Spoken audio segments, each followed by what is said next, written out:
মই একশ্যন নলওঁ তেওঁলোকৰ কথাখিনি শুনিম আৰু আমাৰো কথাবিলাক শুনিব লাগিব। আজি যে অসমখনত হাজাৰ হাজাৰ নিবনুৱাই আজি উপকৃত হৈছে, আজি নিবনুৱাসকলে সংস্থাপন পাবৰ কাৰণে তেওঁলোকে এটা পৰিৱেশ পাইছে।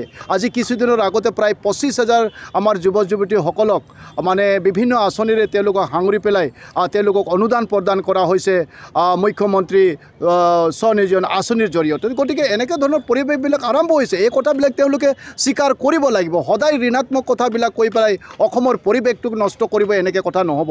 তেওঁলোকে কোনখন অসমত আচলতে অসমৰ মানুহক আপোনালোকে লৈ যাব বিচাৰিছে, তেওঁলোকে কোনখন অসমত আমাৰ যুৱক যুৱতীসকলক সপোন দেখুৱাব বিচাৰিছে, এই কথাখিনি যদি আজি তেওঁলোকক মই লগ পাম, তেওঁলোকৰ মুখৰ আগতে এই কথাখিনি মই আজি স্পষ্ট হ'ম। গতিকে আন্দোলনৰ পৰিৱেশ আৰু অসমৰ ৰাইজে বিচৰা নাই।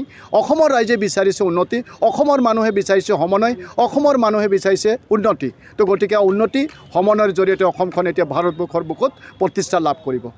Thank U.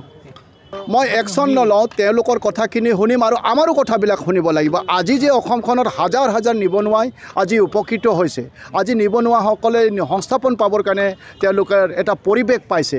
আজি কিছুদিনৰ আগতে প্ৰায় 25,000 আমাৰ যুৱ যুৱতীসকলক মানে বিভিন্ন আঁচনিৰে তেওঁলোকক সাঙুৰি পেলাই তেওঁলোকক অনুদান প্ৰদান কৰা হৈছে মুখ্যমন্ত্ৰী স্বনিয়োজন আঁচনিৰ জৰিয়তে। গতিকে এনেকৈ ধৰণৰ পৰিৱেশবিলাক আৰম্ভ হৈছে। এই কথাবিলাক তেওঁলোকে স্বীকাৰ কৰিব লাগিব। সদায় ঋণাত্মক কথাবিলাক কৈ পেলাই অসমৰ পৰিৱেশটোক নষ্ট কৰিব এনেকৈ কথা নহ'ব।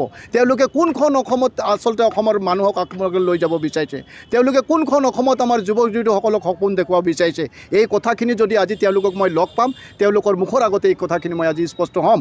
গতিকে আন্দোলনৰ পৰিৱেশ আৰু অসমৰ ৰাইজে বিচৰা নাই। অসমৰ ৰাইজে বিচাৰিছে উন্নতি, অসমৰ মানুহে বিচাৰিছে সমন্বয়, অসমৰ মানুহে বিচাৰিছে উন্নতি। তো গতিকে উন্নতি সমন্বয়ৰ জৰিয়তে অসমখন এতিয়া ভাৰতবৰ্ষৰ বুকুত প্ৰতিষ্ঠা লাভ কৰিব। Thank U. মই একশ্যন নলওঁ তেওঁলোকৰ কথাখিনি শুনিম আৰু আমাৰো কথাবিলাক শুনিব লাগিব। আজি যে অসমখনত হাজাৰ হাজাৰ নিবনুৱাই আজি উপকৃত হৈছে, আজি নিবনুৱাসকলে সংস্থাপন পাবৰ কাৰণে তেওঁলোকে এটা পৰিৱেশ পাইছে। আজি কিছুদিনৰ আগতে প্ৰায় 25,000 আমাৰ যুৱ যুৱতীসকলক মানে বিভিন্ন আঁচনিৰে তেওঁলোকক সাঙুৰি পেলাই তেওঁলোকক অনুদান প্ৰদান কৰা হৈছে মুখ্যমন্ত্ৰী স্বনিয়োজন আঁচনিৰ জৰিয়তে। গতিকে এনেকৈ ধৰণৰ পৰিৱেশবিলাক আৰম্ভ হৈছে। এই কথাবিলাক তেওঁলোকে স্বীকাৰ কৰিব লাগিব। সদায় ঋণাত্মক কথাবিলাক কৈ পেলাই অসমৰ পৰিৱেশটোক নষ্ট কৰিব এনেকৈ কথা নহ'ব। তেওঁলোকে কোনখন অসমত আচলতে অসমৰ মানুহক আপোনালোকে লৈ যাব বিচাৰিছে, তেওঁলোকে কোনখন অসমত আমাৰ যুৱক যুৱতীসকলক সপোন দেখুৱাব বিচাৰিছে, এই কথাখিনি যদি আজি তেওঁলোকক মই লগ পাম, তেওঁলোকৰ মুখৰ আগতে এই কথাখিনি মই আজি স্পষ্ট হ'ম। গতিকে আন্দোলনৰ পৰিৱেশ আৰু অসমৰ ৰাইজে বিচৰা নাই। অসমৰ ৰাইজে বিচাৰিছে উন্নতি, অসমৰ মানুহে বিচাৰিছে সমন্বয়, অসমৰ মানুহে বিচাৰিছে উন্নতি। তো গতিকে উন্নতি সমন্বয়ৰ জৰিয়তে অসমখন এতিয়া ভাৰতবৰ্ষৰ বুকুত প্ৰতিষ্ঠা লাভ কৰিব। Thank U.